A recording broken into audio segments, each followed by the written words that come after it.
Le sol est maudit, mais nous pouvons le changer. La terre refuse de nous donner son abondance, même souvent quand la terre le donne, la terre nous donne en mesure. Mais comment est-ce que nous devons changer ces choses?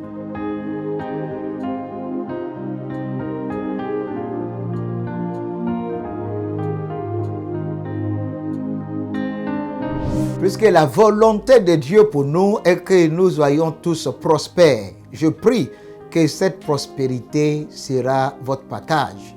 Soyez encore les bienvenus dans notre émission journalière. La paix de Yeshua soit multipliée dans tout ce que vous entreprenez. Le sol est maudit, mais nous pouvons le changer.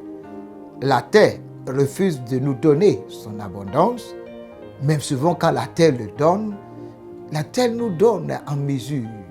Mais comment est-ce que nous devons changer ces choses? Nous continuerons de voir notre acteur principal, Abel. Abel qui avait obtenu le regard favorable de Dieu. N'oublie pas, le regard favorable de Dieu est comme de la même manière que Salomon avait offert 1000 holocaustes à l'Éternel et l'Éternel lui avait demandé que veux-tu? L'un de nos acteurs plus excellents dans la Bible est Abel. Mais malheureusement, il avait été assassiné. Je prie, personne ne va t'assassiner. Tu moissonneras ce que tu as sémé au nom de Jésus-Christ. Maintenant, nous regardons quelque chose qu'Abel avait mis en pratique et qui avait amené le ciel à considérer sa personne et considérer aussi ses sacrifices. Verset 4, Genèse chapitre 4, verset 4. Et Abel, de son côté, en fit une des premiers-nés de son troupeau et de leurs graisses. Une des premiers-nés de son troupeau et de leurs graisses. Souvent, on se pose la question, qu'est-ce que ça veut dire? Est-ce que cela sous-entend qu'il avait donné des animaux à Dieu, tué ces animaux, et les graisses qui se trouvaient dans ces animaux, qu'il les avait offerts à Dieu? Non. Les graisses là-bas veut dire il avait d'abord offert une catégorie des animaux à Dieu. On ne nous a pas dit la quantité. L'expression anglaise ne dit pas une des premiers-nés. Anglaise dit the firstlings. The firstlings. Cela veut dire les premiers animaux que les animaux produisaient, il les mettait de côté. Et au bout de quelques temps, il avait décidé que, ok, peut-être, maintenant, au bout de 5 ans, au bout de 3 ans, j'ai en ma possession 50 animaux. Je vais les donner à Dieu. Il les avait offerts. Et il était allé encore dans ses réserves.